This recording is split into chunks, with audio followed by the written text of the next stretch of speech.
কোরবানির ঈদকে সামনে রেখে জেলার বিভিন্ন হাট বাজারে সব ধরনের মশলা জাতীয় পণ্যের লাগামহীন দাম বৃদ্ধি পেয়েছে।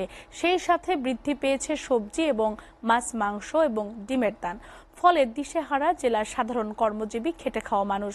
সবথেকে বেশি দাম বেড়েছে মশলা জাতীয় পণ্য ও ডিমের। বর্তমানে খুচরা বাজার ডিম বিক্রি হচ্ছে 55 টাকা থেকে 60 টাকা হালিতে। এদিকে প্রতিটি হাট বাজারে তরকারির দাম 40 থেকে 70 টাকার মধ্যে বেচাকেনা হচ্ছে, যেখানে কিছুদিন আগেও পেঁয়াজের দাম ছিল 50 থেকে 55 টাকা, সেখানে এ সপ্তাহে এসে বিক্রি হচ্ছে 75 থেকে 80 টাকা করে। এভাবে ঈদের আগে প্রতিটি পণ্যের দাম বৃদ্ধিতে জেলার ক্রেতা সাধারণের আয়ের সাথে ব্যয় মেটাতে হিমশিম।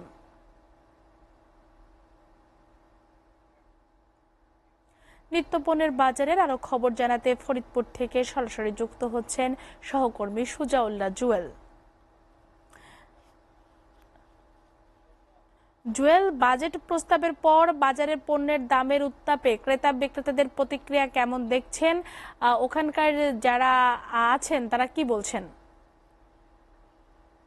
আপনাকে ধন্যবাদ। আপনি যেমনটি বলছিলেন যে ফরিদপুরের বাজেটের পরপরই ফরিদপুরে যেই প্রতিক্রিয়া সৃষ্টি হয়েছে, যেটি আপনাকে যেমনটি বলতে চাই যে এখানে কিন্তু সেই ধরনের বড় কোনো মোকাম বা বড় কোনো বাজার নেই, যে কারণে বাজেটের পরপর যে প্রতিক্রিয়াটি সৃষ্টি হওয়ার কথা সেটি কিন্তু এই ফরিদপুরে দেখা যায়নি। তবে ঈদ উল আজহা অর্থাৎ কুরবানি ঈদকে সামনে রেখে যেই মশলা জাতীয় পণ্য প্রতি বছরের ন্যায় যে বৃদ্ধি পায় সেটি কিন্তু স্বাভাবিকভাবেই ফরিদপুরেও বৃদ্ধি পেয়েছে। তবে সবচেয়ে বেশি যেই জিনিসটা মানুষের মধ্যে একটু প্রতিক্রিয়া বেশি সৃষ্টি হচ্ছে সেটি হচ্ছে মাছ, মাংস এবং ডিমের দাম। ডিমের দাম কি সবচেয়ে অস্বাভাবিক দাম বৃদ্ধি পেয়েছে, যেখানে কিন্তু লোকাল পর্যায়ে অর্থাৎ সাধারণ দোকানে কিন্তু বর্তমানে 55 থেকে 60 টাকা হালি বিক্রি হচ্ছে, যেটা কিন্তু ক্রেতা সাধারণ কিন্তু এটা ভালোভাবে নিচ্ছে না। এছাড়া আমি আপনাকে জানিয়ে রাখি মাছ এবং মাংস যে জিনিসটা সেটিও কিন্তু অস্বাভাবিক হারে বৃদ্ধি পেয়েছে।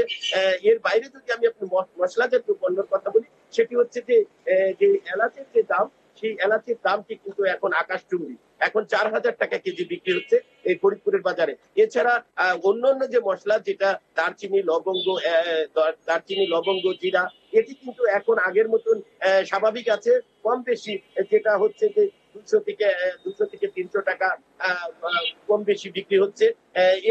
এটি যেমন ভাবে মানুষের প্রতিক্রিয়া সৃষ্টি করেছে, তার থেকে বেশি যে জিনিসটা সৃষ্টি হচ্ছে সেটা হচ্ছে তরি তরকারি সহ সামগ্রিক যে বাজার করতে আসে সাধারণ মানুষ, যে প্রতিনিয়ত যেটা করতে হয়, সেই বাজারের সাথে বাজারের সাথে যে আয়ের যে ব্যয়ের যে সমন্বয়, সেটি কিন্তু ফরিদপুরের সাধারণ মানুষের সাথে হচ্ছে না, যে কারণে মানুষ একটু অন্যভাবেই দেখছেন বিষয়টি। তারা বলছেন যে আসলে প্রশাসনের তরফ থেকে সেই ধরনের সেই নজরটি রাখলে এই বাজারটি স্বাভাবিক থাকতো, সেই ধরনের নজর তারা দেখতে পাচ্ছেন না বিধায় বাজারের এরকম ভাবে লাগামহীন প্রতিটি মূল্যের দাম বৃদ্ধি পাচ্ছে।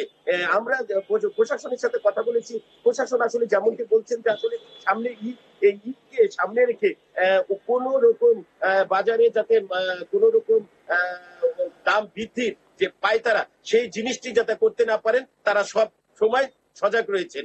এছাড়া অন্যান্য যে বাজারগুলো আছে উপজেলা পর্যায়েও কিন্তু টিওনারা সেই বিষয়টা খেয়াল রাখবেন, এমনটি আমাকে জেলা প্রশাসক জানিয়েছেন। চলে যাবো আপনার কাছে তন্নি স্টুডিওতে। জুয়েল, আপনাকে ধন্যবাদ।